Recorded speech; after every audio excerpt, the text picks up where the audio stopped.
Um, today's Chumash. Let us move now to today's Chumash as we begin a new parsha. We begin Parshas Ekev. So it's the third parsha of the last Torah. It's a very beautiful Torah portion again. We're reading Moshe Rabbeinu, his message to the Jewish people before he passes away. He's not going to be there with them, and they've gone through so many trials and tribulations, and he wants to motivate them to keep the Torah mitzvahs, I guess, even when he's not here, and to get them to be strong. Last week's parsha, he repeated the Ten Commandments, and he repeated the prayer of Shema. He wants them to fear Hashem. He wants them to love Hashem in order that they keep Hashem's mitzvahs, and we continue this beautiful discussion. Verse 12, as he touches upon many important topics. V'hoya ekev tishmun. And when you will listen with your heel. And Rashi says that means there are people that say, this is a small mitzvah. It's okay. I need to keep the big mitzvahs. Right? The big important mitzvahs. I don't know, whatever they are, whatever in that guy's mind. But the small mitzvahs, maybe it's not a big deal. So he's telling you the heel mitzvahs, the little mitzvahs, when you will listen to, you're respecting everything Hashem said, they're all important because that's what the Creator said. That's what Hashem said. If you listen to the little mitzvahs, to the heel mitzvahs, as the mishpatim, to the mitzvahs, the heel mitzvahs, ha'ela, these, all of them, you kind of accept the full gamut, all the mitzvahs Hashem gave you, ushmartem, and you will guard them, vasisem, and you will do them, oisam, and you will do them, v'shamar Hashem alekecha, and God will keep his lechas habris, the covenant, v'sachesed, and the kindness that he promised to your forefathers. Hashem will keep his promise that he made to the forefathers to take care of us and to give us Eretz Yisrael, and so on. So he's focusing now, I guess one of the very important points Moshe is making is don't make a mistake to start creating in your mind a hierarchy of what are the important mitzvahs or what are not the important mitzvahs. You keep all the mitzvahs, even the little ones that Hashem commands you, and Hashem will keep his will and his commitment to you. And Hashem will love you. And then Hashem will bless you. And we say these blessings on Motzi Shabbos and Saturday night. We say these brachas, these beautiful blessings that we wish each other. And he will multiply you. He will bless the fruit of your womb, that you will have healthy babies. Successfully, there won't be, miscarriages, and you'll have children. A lot of people struggling with infertility.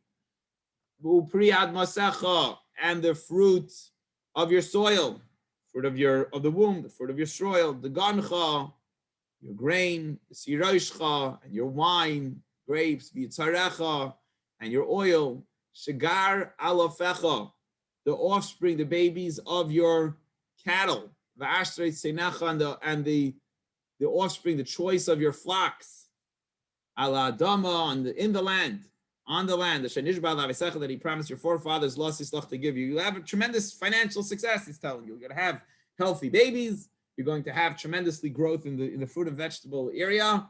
And also with your animals, they'll have tremendous amount of babies. So again, keep the mitzvahs, even the little ones. All the mitzvahs should be important to you equally. The little ones as much as the big ones. You shouldn't start making hierarchies and so on in mitzvahs.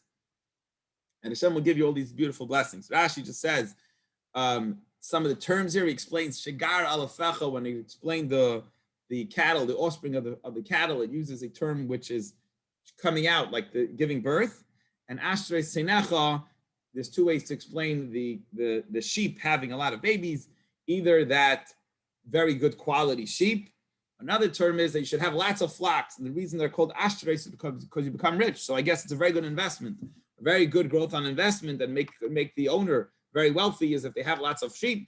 Sheep have lots of babies.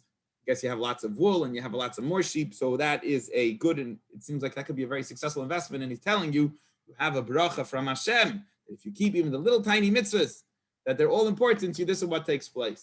And then, verse 14, another more beautiful blessings. Baruch tia mikol ha'amim, you will be blessed from all the nations of the world. The Jewish people will be blessed. There'll be no male or female, man or woman that are barren, that can't have children. And the same thing is with your animals. Everything will be able to give birth. There won't be people that unfortunately have those challenges. Hashem will remove all sicknesses, corona, all sicknesses, and all the illnesses, the diseases of Egypt, right? The Mitzrayim, the different diseases that Hashem put there, the different plagues, Haroyim, Asher Yadata, that which you knew. I guess you know they had boils and blisters, whatever took their Leisim and Bach, will not be placed on you. And they will be placed on all your enemies. And you will consume all the nations that God is going to give to you. Do not spare them. Do not have mercy on them. And do not serve their idols. Because it is a snare, it's a trap. Don't, God forbid, follow in the ways of the nations that are around you and their idols, because you will start stumbling. You can fall down. Now, you're going to get afraid. You're going to get fear in your heart. If God forbid that you start getting afraid in your heart, and this happens many times, I guess this is a real thing today. You say, they're so much greater than me, right? How many are the anti-Semites and the people in the world? How much bigger are they than me? How can we succeed when there's so many nations in the world who, when they want to harm us, they're so much greater than us? And when I go to Israel, when Hashem wanted us to conquer the land of Israel from the 7 nations that were there, how can I conquer them? So Hashem is telling you, do not be afraid. So here we talk about the fear of the Jewish people being a minority among so many other people. Again, this is a very important portion. Don't be afraid of him. Verse 18. Why not? Zachar Tizkar, just remember. Asher asa Hashem lekech lefari l'chol Mitzrayim, what God did to Pharaoh and to all of Egypt. Remember what God did over there. Hamasais hagdolos, the amazing trials. I think the Egyptians said, "Oh, can Hashem really do it? We're not worried." Asharo einecha, that your eyes saw. And I guess even the Jewish people are like, really, can you take us out of Egypt? And the signs that Hashem gave Moshe, they remember, here's a snake, here's a stick, turn it into a snake.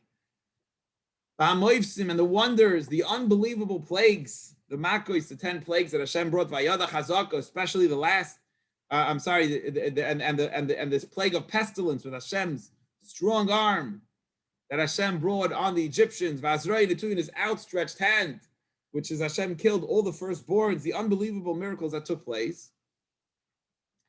That God took you out of Egypt with. So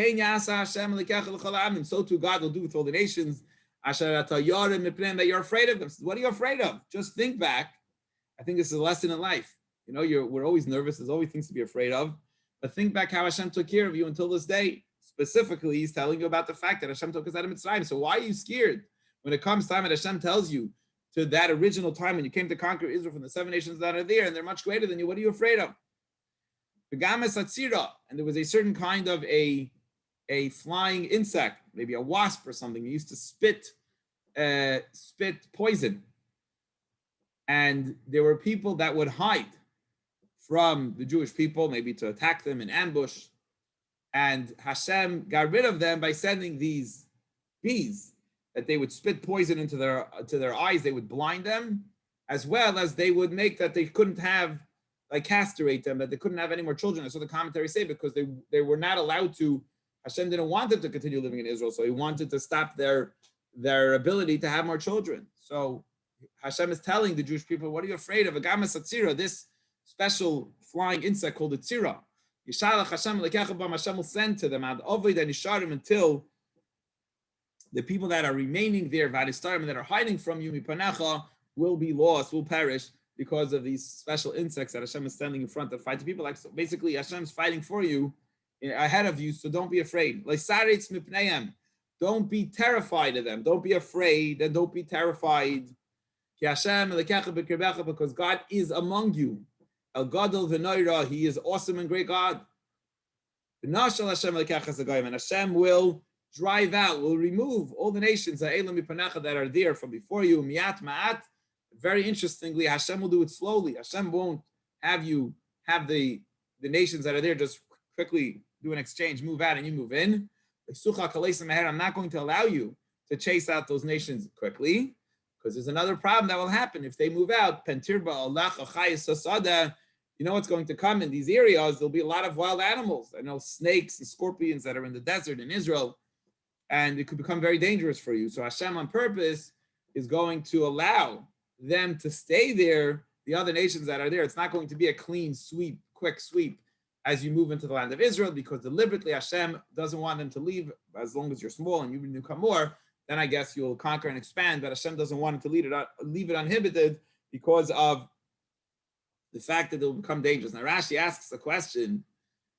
He says, I don't understand. I thought there's a rule that when a Jew acts as a Jew should act, and he serves Hashem and he fears Hashem, an animal won't touch him, because an animal is born in grain that he has fear of a human being, especially one that keeps the Torah mitzvahs, especially one that has a fear of heaven on him. He knows he's only supposed to attack animals and not supposed to attack people. So Rashi says, Hashem knew that the Jews people won't keep up to their level of their fear of heaven and mitzvahs as they're supposed to. And therefore the animal will look at the person and see another animal. They won't see a human being. And therefore Hashem says, I know that everything won't be perfect. And therefore the animals will attack you. And therefore I'm going to make it in a way that you will not drive them out. By the way, if you look at the story of Yeshua, there were still many people, even after they conquered Israel and they settled there, there were other nations that still settled there. It was a slow process of getting rid of the countries that were there because of this reason, as the verse just says. But Hashem will deliver them to you. And he will confuse them with a great confusion ad hishamdam until they are destroyed. Verse 24, Chavdalet. And you will give their kings in your hands, and you will destroy their names. From under the heavens. No man will stand before you until you have destroyed them. So you'll be tremendously successful. And none of the nations, when you come to conquer Israel, will stand up to the Jewish people. Their idols or statues of their gods. You should burn in fire, you should get rid of. And you should not want kesev zav aleim. They maybe had ornaments on them. They had gold and silver. And then you might want to take them. Let me take off this necklace from this idol and keep it for myself. Because you could become ensnared by it.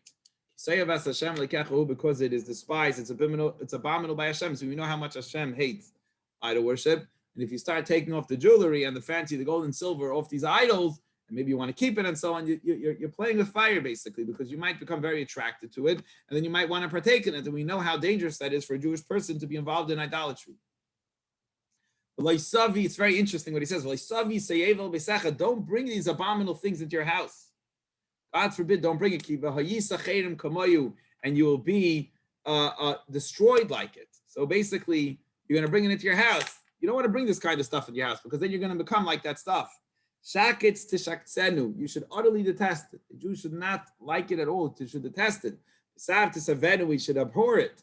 Because it is to be destroyed. So idolatry and all the things together with idolatry, be very, very careful. Do not bring it. Moshe Rabbeinu keeps on warning the Jews again and again and again and again about the fear, about the danger of idolatry, and about a Jew contaminating himself with it, how dangerous and how bad it is. And we see the warning again and again here. Kol mitzvah, all the mitzvahs that I command you today. So the simple meaning is, I guess, as we started, all the mitzvahs. What did we start off saying in today's Chumash? Even the ones you step on your heel. If you keep every single mitzvah, you make sure to be followed through in every single detail, every single mitzvah, you'll have all this unbelievable, beautiful blessing. So what brings a Jew blessing? And literally, he tells you financial blessing.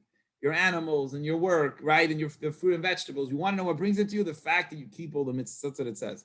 He goes on to say, if you keep all the mitzvahs that I command you to do today, Tishmanu, and lastly, you should keep to do it, so that you should live, you should multiply, you should come, and will inherit the land, that God promised our forefathers. So again, keep all the mitzvahs. A Jew needs to make sure to keep all of the mitzvahs. Now Rashi says an interesting spin on it, and he says, not just the medrash, the oral tradition passes down an interesting twist on keeping all the mitzvahs. He says there's sometimes in life, this is something that's very true, where a person can begin to do a good deed, but somebody else finishes it. And he says you want to know who gets the credit for it, the guy that finishes it at the end of the day. So you can make a product 90% of the product, but the guy that's going to develop it at the last 10%, even though you put a 90%, it'll be under the name of the person that's finalizing the last 10% of the mitzvah. So Rashi saying, where do we see this also? He says, we know that Yosef passed away in Egypt, and they brought Yosef, he's buried in Shechem, they brought Yosef's body out of Egypt with them to bury him in Shechem. So we know who was the main one that took care of it. It was Moshe. But the fact is, when it discusses it, it says that the Jewish people brought up Yosef's body. But 1 second, I thought Moshe's arranged it. He brought it out of Egypt. He slept it with him in the desert for 40 years. And now you're giving the credit to the Jews who just did the last step, who brought it out of over the Jordan. Why does the Jews get the credit? And Rashi says, because you get the person who gets the credit is the one who finishes the job.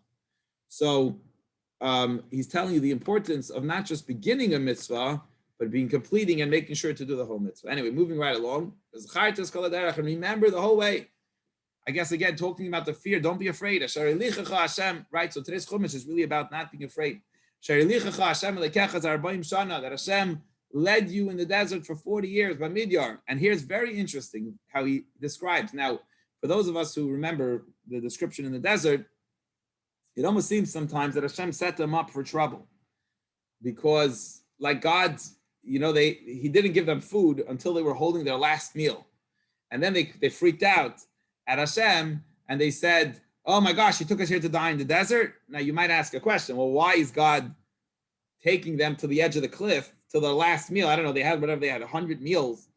I forget the calculation that Rashi made then, is that they took a certain amount of food with them out of Egypt. And then he doesn't give them food when they're halfway done their provisions. Hashem waits till they're in the last meal and they freak out. And it's not breakfast yet for the next day, but they already freak out because they don't know what they're going to eat for breakfast the next day. But then they mess up and they complain and then they get in big trouble. So look, it's very interesting with this verse. It seems to be really addressing this issue. And Hashem afflicts you in order to test you. Why? To know what's really in your heart. Will you keep his commandments or not? Will you question Hashem? So Hashem, it's a very fascinating, beautiful verse here. Hashem will lead us into the danger zone on purpose. It's very deliberate here that Hashem is leading us into the dangers of the fear zone. It's because Hashem wants to test your heart in order to know where you're holding. So if everything's going to fine and you have everything you need for the next 10 years, okay, big deal. But where does Hashem test you? When he puts you in the bind, will you trust in Hashem or not? And it seems to be saying that Moshe is telling the Jews, this is deliberate. This is a plan by God in order to see what's in a person's heart or not. So next time you're in a test, no, I find it very often in life, Hashem will push us in the corner and only save us at the last moment. And that is because Moshe Rabbeinu is saying here, Hashem is doing it on purpose to test what's in our heart. Verse 3, V'yancha, and he afflicted you, V'yarivecha, and he let you go hungry. And then after that, what did Hashem do? V'yalchilcha esaman, and then he gave you manna, funny kind of food, not a regular food. They didn't plan say, okay, pack for the journey, put enough food, let's plan. No, Hashem led them. They only had limited food, never figured out a plan, I guess, how they're going to eat when they get to that point. And then Hashem comes up with this magical food called the manna. Food that you never knew of, a new kind of provision. They never had any inkling how they're even going to get provided. And therefore, they never heard that their parents ate this kind of food, that spiritual food that you didn't have to go to the bathroom and you were able to eat it in the middle of the desert. Why did God do it? He had a message, or he wanted to teach you something, to let you know. That man does not live by bread. That's why Hashem concocted this whole thing here.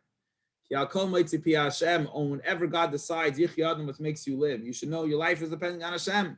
It's not dependent on food. It's not that you live because you have food to eat, because you have cucumbers or bread or so on. You're alive because God decided that you need to live. So therefore, God could decide you need to live with having steak and hamburgers and eggs, whatever you like to eat. But you're alive because God decided that food should be the one to keep you alive, because Hashem decided you should live. Hashem can keep you alive any other way. So Hashem's going to send all of a sudden magically a manna kind of food that's not normal, regular food. And that was the mission in life, the lesson to be learned. Moshe Rabbeinu was telling the Jews, learn from the lesson here. That is, Hashem is the one that provides and the reason that makes us live, not that because we have good investments or we have a good farm that we're alive. And he goes on to share with them how beautifully Hashem cared for them. He's going to describe the delicate and sensitive way that Hashem literally took care of them. Your clothes never wore out. As Rashi says, fascinating. the clothes would come, the clouds would unbelievably, miraculously come down, and they would press and clean the clothes as it was on the person's body. And they would walk away looking like they just came out of the cleaners. Unbelievable. It's like, I guess, like a car wash. You kind of could walk through, the car could go through and get clean. People, as they're walking, the clouds, the cleaners, the clouds cleaners would come, and they would literally wrap around the person inside them, and they would clean the person up. Very interesting. And he says another miracle, Rashi, that took place is that the clothes grew on them. They didn't have to pack because they were there for 40 years. So imagine like a kid is 2 years old. 40 years later, he's 42 years old. So what kind of clothes is the person wearing? So he says that the clothes was like a snail, a miracle. Just like a snail, the shell grows, or with the turtle, it grows together with the snail or the turtle. It gets bigger. So too, the people's clothes stretch. This miraculous cloud would make the clothes, I guess, stretch, grow, and also press and iron it right on the person. Pretty cool. Another miracle, he says in the verse Dalid, your foot never became like dough, never swelled, because normally Rashi says when a person walks barefoot in the desert for a very long time, you can imagine what's going on the person's feet. For the 40 years that you were there and you walked in the desert, and Hashem also handled you with delicacy that your feet stayed healthy. So Hashem really took care of you. And he continues to say how Hashem leads us. Very interesting. Yidata im levavecha, and you shall know in your heart.